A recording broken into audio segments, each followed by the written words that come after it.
Well, hello, Jerry.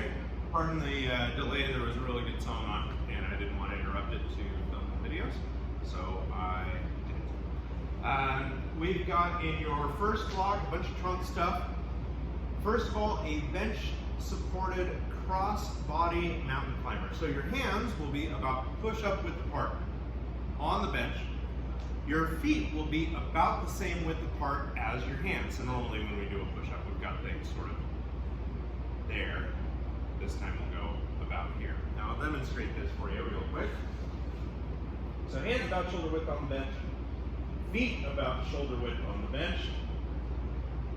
Cross body, you're going to draw one knee towards the opposite wrist and then replace it. Alternate back and forth fairly slowly for 5 repetitions per side. Now as I cross, my pelvis is going to twist, and it may even shift forward a little bit, but what I don't want it to do is sag. So I don't want to get hyperlordotic. I don't want to be swayed as I'm moving my knee towards my opposite wrist. Second exercise in this series, a kickstand muscle clean.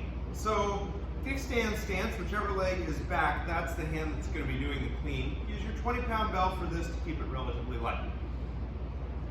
Hinge, squeeze, stand, and as you stand, sort of yoink it into the rack position. Now when you're on your way back down here, we're not going to do any swinging because we're in a weird stance.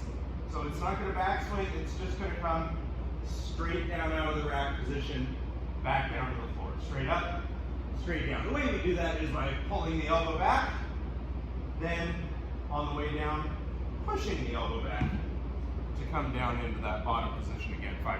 There. Final exercise, the arm bar. We talked about this a little bit the other day, but I wanted to go over it with you. So I'm going to kind of show you from the back. It's going to be a little bit weird at first, but eventually I'll turn your way. So you're setting up like you're going to do a Turkish get-up. You're stacked on top of your arm. You roll. You press. You can use one or both hands to press. Now, this is where things start to get different. Instead of taking the feet apart and straightening one leg, you're going to keep your feet together and straighten that leg. Then your free hand, instead of going out to the side at about a 45-degree angle, is going to go up as close to overhead as you can get it. Now from here, I'm going to push through my bent leg and stack myself up onto my shoulder. So while I'm in this position, it might be easy to accidentally sort of shrug up. We want to keep that shoulder packed down. Now from here, I've got my peripheral vision on the belt. I'm going to keep that connection, that visual connection.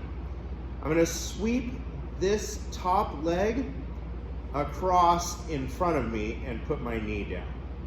Notice I don't have that knee down here, it's way up.